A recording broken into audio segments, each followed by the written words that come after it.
साल के 365 दिन,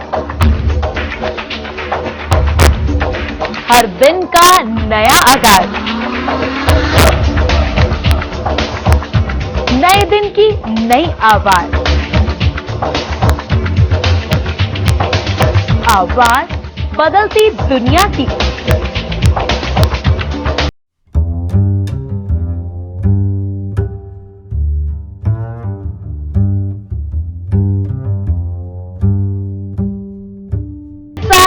हर खबर है तैयार।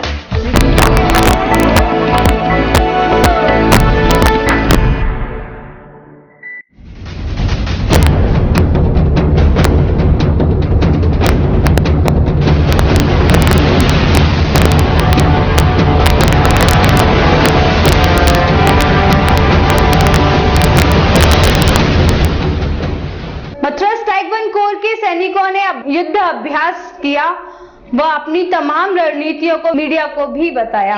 भारतीय सैनिकों की ताकत और दुश्मनों को नकारात्मक करने में भारतीय सैनिक अपने आप में कितने सक्षम है उसका उदाहरण लखनऊ के यमुना किनारे देखने को मिला। भारतीय सैनिक की टाइक्वांडो कोर में होकर यमुना किनारे जितना अभ्यास किया गया उसमें भारतीय सैनिकों के सुपर सैनिकों ने जितना अभ्यास किया, भारतीय सैनिकों ने दुश्मन की बात करते हुए इस अभ्यास को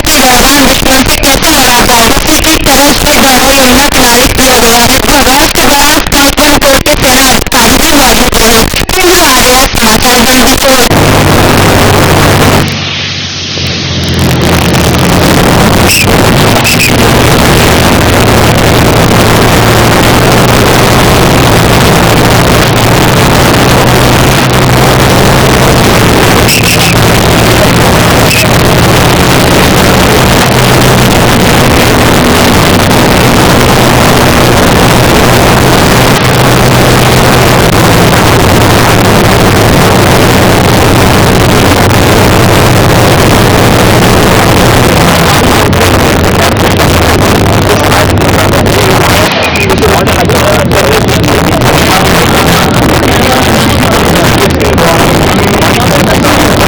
इस टाइक्वांडो कोर के सफल सैनिकों ने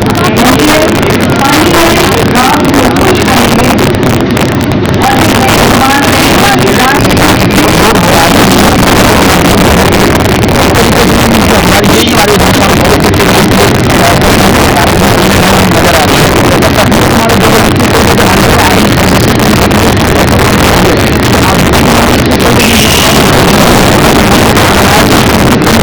किया गया। इस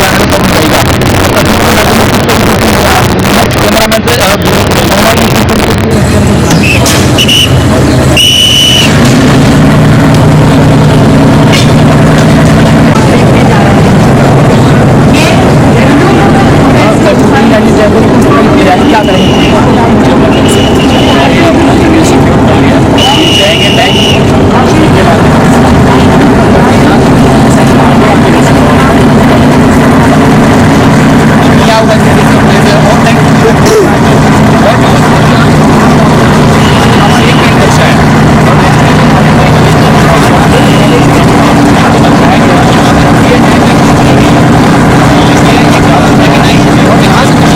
समाचार जल्दी से।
भावनाओं को मद्देनजर रखते हुए नील देश ने लाल देश को सबक सिखाने का फैसला किया। इसके अंतर्गत नील देश की सेना ने लाल देश के ग्रीन बेल्ट एरिया यानी डेवलप्ड सेक्टर में हमला कर दिया। यदि आप अपना ध्यान सामने ले जाएं तो आप दुश्मन की एक कदम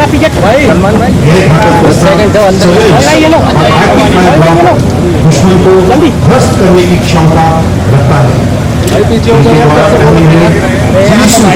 काम को होगा आते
ये फ्लैग की मदद से राफ्ट को मनोवर किया जाता है।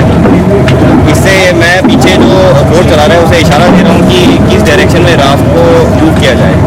क्या क्या लाभ है इससे जैसे कि आप देख सकते हैं कि इस तरीके से मैं इस पूरी राफ्ट को इस नदी में किसी भी जगह पर मूव करा सकता हूँ।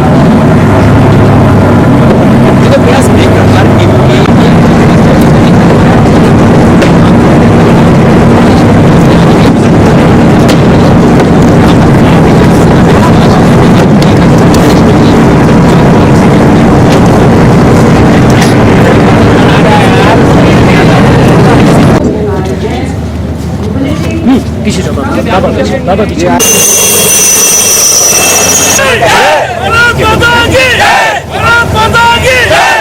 तो हमारे हैं जो मेन टारगेट है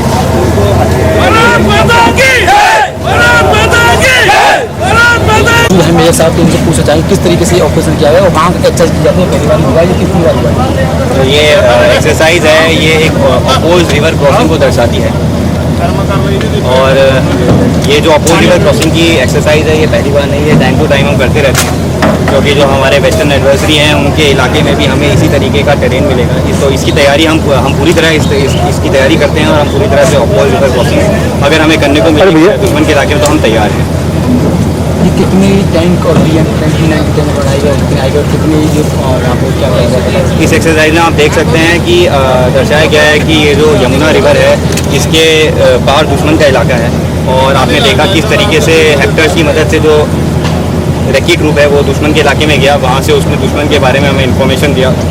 फिर हमारी जो BMPs हैं मैकेनाइज इन्फेंट्री की, उन्होंने इस नदी को पार किया और अपनी उस मैकेनाइज इन्फेंट्री की बीएमपी में जो ट्रूप्स हैं वो नदी को पार करने के बाद जो बंकर के ऊपर से बीएमपी जो गुजरा उसके बाद उन्होंने बंकर्स को फिजिकली ऑक्यूपाई किया, फिजिकली डिस्ट्रॉय किया। और ये कंफर्मेशन मिलने के बाद हमने जो हमारी ब्रिजिंग की कार्रवाई है वो शुरू कर दी, क्योंकि इस नदी से टैंक्स को पार कराने के लिए हमें एक ब्रिज देना पड़ेगा टैंक्स को। ये जो काम है ये एक इंजीनियर ब्रिज रेजिमेंट करती है, और इंजीनियर ब्रिज रेजिमेंट के बाद जो PMS इक्विपमेंट है जिसके आप ऊपर खड़े हैं अभी, ये उसी इक्विपमेंट का पार्ट है। जैसे जो हेलीकॉप्टर की मदद से क्या क्या हेलीकॉप्टर क्या कर रहा होगा? हेलीकॉप्टर की मदद से हमारा जो रेकी ट्रूप है वो दुश्मन के इलाके में जाता है, वहाँ पे वो स्लिथरिंग करके रस्सों की मदद से नीचे उतरता है और वहाँ पर ऑन ग्राउंड रेकी करता है, दुश्मन के बारे में इंफॉर्मेशन गैदर करता है और उसी इंफॉर्मेशन को पास करता है जो हम लोग हैं यहाँ पे एरिया में, और फिर उस इंफॉर्मेशन के हिसाब से हम अपना अटैक का प्लानिंग करते हैं। T90 टैंक का ये क्या इसका रोल रहता है? आपने देखा कि जो ब्रिज के ऊपर से जो T90 टैंक क्रॉस हो रहा था, वो टैंक काबिलियत रखता है कि वो दुश्मन के इलाके में 20-30 किलोमीटर तक अंदर घुसकर वहाँ के जो टारगेट्स हैं उन्हें डिस्ट्रॉय करना है। BMP टैंक का क्या काम करता है? BMP का आपने देखा कि अपोज रिवर क्रॉसिंग में BMP बहुत ही महत्वपूर्ण रोल प्ले करता है। वो यहाँ से इस नदी के में फ्लोट करके फ्लोटेशन के द्वारा नदी क्रॉस करता है और उस फ्लोटेशन के द्वारा नदी क्रॉस करके दुश्मन के इलाके में जाके दुश्मन को नेस्त नाबूद करता है, ताकि जो दुश्मन का जो नदी के पार जो इलाका है उसमें हमारी फौज का दायित्व हो सके, ताकि हम हमारी फौज की वहाँ पर पकड़ हो सके, ताकि हम यहाँ इस एरिया में एक ब्रिज ऑपरेशन कर सके सक्सेसफुल, और जो हमारे टैंक्स हैं जो T90 टैंक्स हैं उन्हें इस नदी के पार ले जा सके। एक कितने आर्मी लोग बैठ सकते हैं? एक BMP टैंक में 10 जवानों की स्टिक होती है, 10 जवान बैठते हैं। और T90 में 3 जवानों का क्रू होता है, एक ड्राइवर होता है, एक गनर होता है और एक टैंक कमांडर होता है। जैसे यहाँ पे जो बम फोड़ी गई थी सामने इस तरीके से, तो किस तरीके से क्या वो बम फोड़ने की कार्रवाई जो अटैक है जो BMP फ्लोटेशन से पहले की कार्रवाई है, जिसमें आर्टिलरी द्वारा जो टारगेट है नदी के पार और जो दुश्मन का इलाका है वहाँ पे गोलाबारी करके दुश्मन को कमज़ोर किया जाए। इस एक्सरसाइज का मेघ नाम क्यों दिया गया है, बताना चाहिए इसको? मेघ प्रहार ये दरअसल एक नाम है सिर्फ, और इस नाम की कोई ऐसी इम्पोर्टेंस नहीं है, परंतु जो इम्पोर्टेंस इस एक्सरसाइज की वो ये है कि ये एक्सरसाइज एक अपोज रिवर क्रॉसिंग को दर्शाता है। तो ये जो युद्धाभ्यास जो अक्सर पानी में होती है या बाहर से की जाती है? जैसे कि मैंने आपको बताया अपोज रिवर क्रॉसिंग है, तो इसमें रिवर का बहुत इंपॉर्टेंट रोल है। जो रिवर है उसको क्रॉस करके दुश्मन के इलाके में जाके उसको नष्ट करने की कार्रवाई है। हमारे साथ मौजूद है, मेरे साथ उन्होंने काफ़ी बातें बताई और जिन्होंने रिवर का मेन रोल बताया। तो आर्मर डिवीजन का हिस्सा है। आज जो आपने सामने डेमोन्स्ट्रेशन देखा, इसको हम युद्ध अभ्यास के हिसाब से बोलते हैं अपोज रिवर क्रॉसिंग। दुश्मन के इलाके में 40 से 50 किलोमीटर अंदर जाने के बाद आशंका है कि हम लोग को ऐसी नदी पार करने का मौका मिलेगा। इस डेमो के अंदर जो आले इस्तेमाल किए गए थे, वो ए व्हीकल्स, वो ड्राफ्ट ब्रिजिंग इक्विपमेंट जो भी था वो सब आपने देखा और अपने कैमरा में कैच किया है। ये जो मिनी ट्रेनिंग एरिया है मथुरा कैंट का, ये बहुत ही अच्छा अपॉर्चुनिटी था हमारे लिए यहाँ पे BMP के साथ फोटेजिंग करने का और युद्ध अभ्यास जो आपके सामने सफल हुआ है उसको प्रैक्टिस करने का, रिहर्स करने का और अंजाम देने का। मैं आप लोगों को यकीन दिलाना चाहता हूँ कि हमारी इंडियन आर्मी, हमारी मैकेनाइज्ड फोर्सेज दुश्मन इलाके में उसके जो भी टास्क हमारे सामने आएगा उसको हम बखूबी निभाएंगे और पूरा करेंगे। जय हिंद। सर, एम्फीबियन प्रोजेक्ट की आप लोगों ने क्यों चुना? कुछ खास एम्फीबियन इलाके को ही आप लोगों ने क्यों चुना? इसके पीछे कुछ खास वजह? क्योंकि अमूमन ऐसा देखा जाता है कि जब आप लोग रेट पे करते हो या पहाड़ पे उस हिसाब से नहीं, देखिए जैसे कि ये इक्विपमेंट आपने देखा जिसको हम BMP बोलते हैं, ये रशियन इक्विपमेंट है। इसकी काबिलियत जो है वो तीनों जगह पे, हवा में हो चाहे समुद्र में, ज़मीन पे हो सकता है कि आप लोग ने ज़मीन पे काफ़ी एक्सरसाइजेस पहले कवर करी हैं। ये मौका मेरे ख्याल से मीडिया के लिए पहला है कि जब कि आपने एक छोटा सा स्तर पे एम्फीबियस ऑपरेशन देखा, उसको कैप्चर किया। हमारा फ्लोटेशन समुद्र में भी होता है, अरेबियन महासागर में भी हमारी एक्सरसाइज होती हैं 2 साल में एक बार, और जो ट्रिवेंड्रम में हमारी ब्रिगेड है उसके साथ मिलकर हम एम्फीबियस ऑपरेशन करते हैं।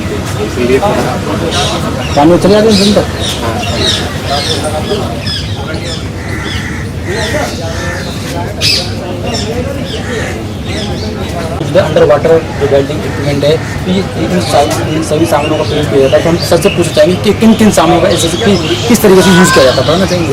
ये डाइवर है जो अंडर वाटर में जाके अपना डाइविंग करता है। अगर इक्विपमेंट को कोई हो जाता है पानी के अंदर, तो इसकी क्षमता है कि पानी में अंदर जाकर पहले तो क्रू को बचाए, उसके बाद जो इक्विपमेंट अंदर फंस गया है उसको बाहर निकालने में मदद करें। तो अंडर वाटर जाके इसमें हुक लगाना, अगर हुक नहीं लग पा रहा है तो हुक को वेल्ड करना, उसके लिए ये सारे सामान है। ये कटिंग रोड है, ये वेल्डिंग रोड है, और ये हमारा जो DC वेल्डिंग है। बाकी जो आपने इसको देखा है पहना हुआ, वो सारा सामान टेबल पे भी लेट आउट है।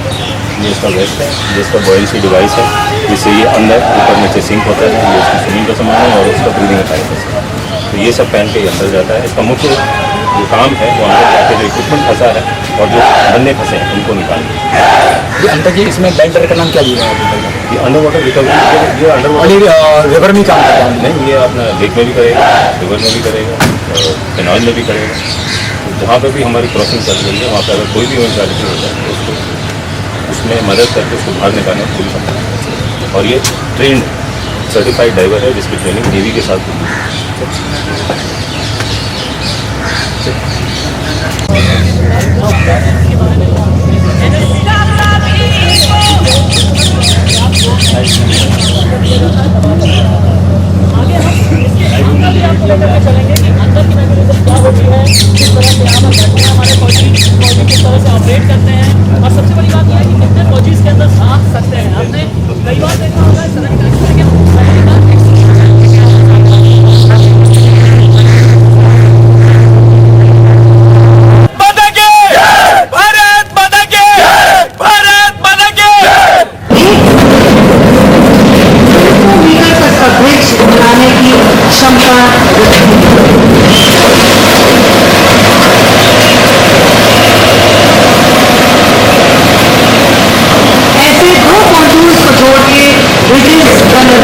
किया जाता है।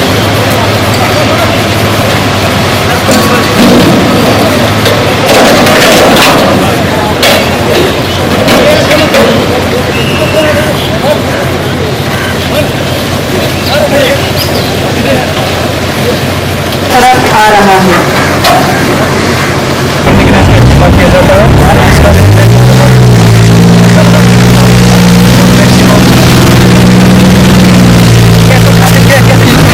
इसको thank you for thank you. ये मैं पूछना चाहूँगा ये क्या है? अच्छा, ये जो खुला हुआ रखा है दोनों को ट्रेनिंग देने के लिए स्टेशन में इस्तेमाल किया जाता है। अपने MP का स्ट्रक्चर है उसको नाम को ये इसका कहाँ यूज होता है, ये कहाँ डाला है, क्या डाला जाता है।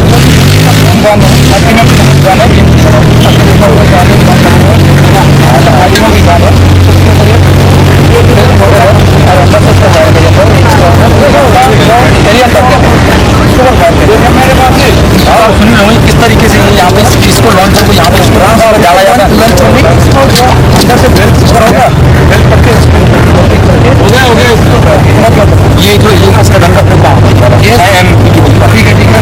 MP का सेकेंडरी आते रहे मेन गन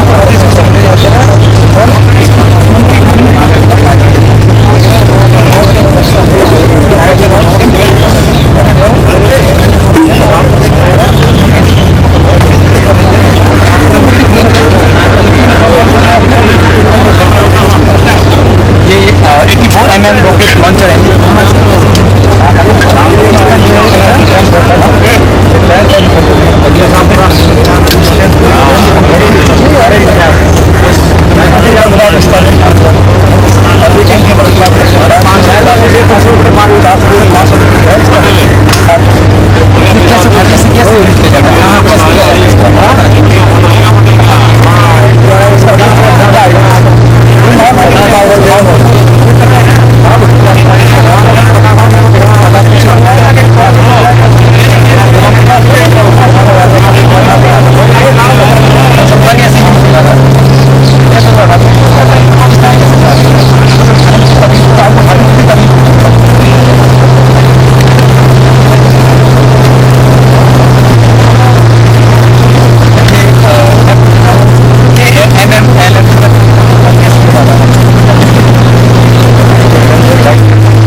कहते हैं इसको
नज़ारा सामने से अच्छी तरह से हम देख सकते हैं। ये क्या है, हमसे पूछना चाहेंगे ये क्या सर जी? ये अभी आपको सर पूरा गाइड करेंगे। क्या सर ये क्या चीज़ सर, इसके बारे में बताना गाइड करना चाहेंगे। दुश्मन के इलाके में अच्छा उनको प्रभावित करने के लिए ये दुश्मन की ये बात है, इनको हम कैंप कर उन दुश्मनों को मिल जाना अच्छी तरीके से बॉलीवुड उनको डाल करना। मैं पूछना चाहूँ सर से ये जो है ना ड्राइव बैग किस काम आता है, किस तरीके से करना जाता है? एक जगह से दूसरी जगह हमारा कोई स्पेशल इक्विपमेंट पार करना तो ठीक है ना, खराब ये हेलमेट ये हेलमेट ये क्या किस तरीके से यूज किया जाता है? ये पुलिस से बचाने के लिए किया जाता है, लगाएंगे ताकि उसके साथ ये जो कमांडो रेंज रही है क्या चाहिए? हम ये आपके सामने जो सामान लगाया है आपके सामने जहाँ से आपको एलसीडी के सामने से मूवमेंट दिखाया था, उसी का एक इंडिविजुअल पर्सन के पास क्या सामान होता है आपके दिखाने की। ये जो कंपनी ये क्या है इसका मेन उद्देश्य क्या थी? इसी कंपास को पूरी तरह से कुछ भी करने के लिए दुश्मन के इलाके में चेक कर चाहते हैं तो इसका किया जाता है। इस कंपास को दुश्मन के पास जाने में मामले से किया जाता है कि इसका हम हैंड वाटर जेल की क्या एक फिटिंग में शामिल है। फिलहाल के मौसम में इसका इस्तेमाल नहीं है, ज़्यादा सर्दी के मौसम में इसका इस्तेमाल किया जाता है। जब हाथ सर्दी में चलते जाते हैं तो इसका हाथ में गर्म किया जाता है ताकि आसानी से हम हजारों में जा सकते हैं। कार्रवाई है सर्दी में प्रयोग किया जाता है। ये क्या चीज़ किस सोने के लिए होता है? इसका स्लीपिंग बैग कहते हैं, किया जाता है। जो वाटर है ये क्या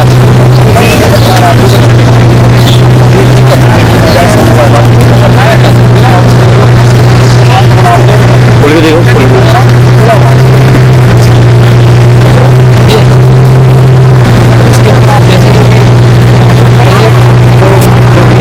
देखो, इस्तेमाल होने वाली चीज़ें हैं दौरान आपको चाकू है, कैंची है, स्कूटर है, सब इसके अंदर शामिल है। अभी आपने देख लिया हो किस तरीके से यहाँ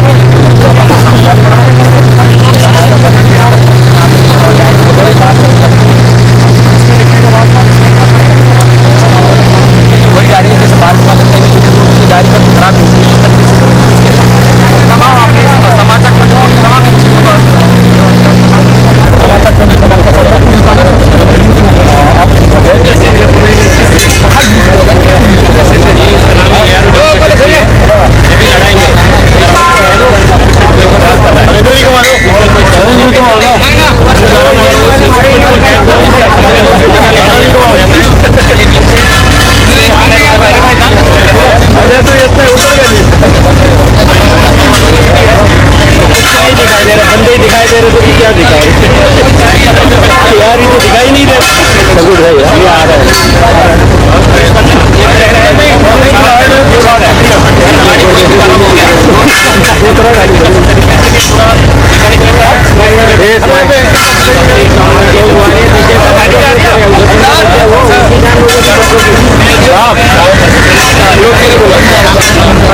फंस जाता है या बंद हो जाता है तो उसको जल्दी से जल्दी बाहर खींचने के लिए काम आ जाता है। इसका ऊपर मैकेनिक भी रहता है, गाड़ी को ठीक करके जल्दी लड़ाई में शामिल किया जाता है, इसके लिए ये काम आ जाता है। मैं इसके माध्यम से लोग बैठ सकते हैं, नहीं बताऊँगा आप ऐसे गाड़ी में फेर रहा है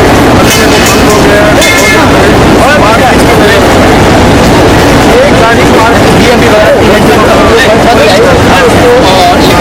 बताया कि आर्मी का जेट टैंक है जो BM पिटना है और D90 से फंस जाए तो उसको निकालने में सफल होने नजर आता है।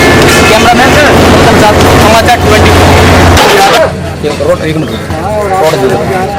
ओके एपीसी फायर पी की बम भाई जो भी फटेगा उसके बारे में सबसे पूछना चाहेंगे। ये जो हमारे से क्या इसके बारे में बताना चाहेंगे? ये जो बम आप देख रहे हैं ये पी के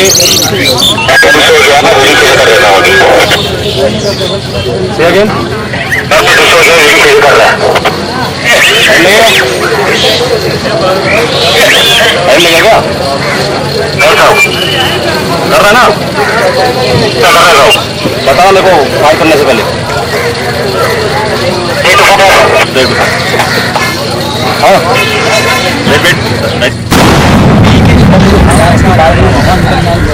नजर आ रहा है तो सबसे पूछना चाहेंगे पी की बम वालों क्या है इसकी विशेषताएं, क्या कैसे फटा और क्या क्या इसके बेनिफिट होते हैं, क्या क्या इसके ये पी के बम है प्लास्टिक एक्सप्लोसिव करके इंडियन मेड एक्सप्लोसिव है जो कोर ऑफ इंजीनियर्स यूज़ करता है और इंडियन आर्मी में इन्फेंट्री और आर्टिलरी में भी यूज़ करा जाता है। इसका काम होता है किसी भी एरिया के अंदर चाहे कि वो ब्रिज हो या फिर एयरफील्ड हो या फिर रोड हो वहाँ पर केटरिंग करने के लिए ब्रिज को डिस्ट्रॉय करने के लिए एंड गन्स जो आर्टिलरी की गन्स होगी दुश्मन की वहाँ पर हम लोग जाके उस गन्स को भी एक्सप्लोसिव लगा के बर्बाद कर सकते हैं।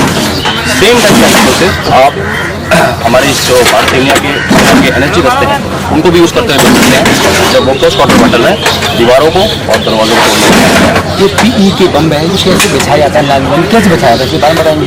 पीई के वहाँ पे जैसे वहाँ पे दुश्मन के बारे में, जैसे यहाँ पे कोई पुल वगैरह तो कैसे बिछाएंगे वहाँ पे, तो एक क्या प्लानिंग होती है, इसको कहते हैं हाई एक्सप्लोसिव को डेटोनेट करने के लिए एक डेटोनेटर की जरूरत होती है। एक डेटोनेटर होता है छोटा एक्सप्लोसिव जो उस एक्सप्लोसिव को एक्चुएट करने में काम आता है। इसको एक्चुएट करने में दो तरीके हैं, या तो इलेक्ट्रिकल इम्पल्स या फिर आग से। जैसे जो आपने पानी में जो बम पीई बम जो लगाया होता है, कैसे इसके मैन बम बिछाई, इसको हमने एक इलेक्ट्रिकल इम्पल्स से एक इलेक्ट्रिक तार बिछाई, जिससे कि यह डेटोनेटर को हमने छोटा सा एक इलेक्ट्रिक चार्ज दिया और डेटोनेटर फटा, उसने अपने आसपास जो हाई एक्सप्लोसिव था उसको एक्चुएट करा, जो आपने और रिजल्ट जो आपने देखा आपके सामने। एक डेटोनेटर से आप कितने भी एक्सप्लोसिव को लगा के उसको एक साथ, ये क्या कहाँ इसकी जो क्षमता होती है, कितनी क्षमता होती है, कितनी होती है इसमें? एक क्षमता ये जो आपने एक्सप्लोसिव देखा।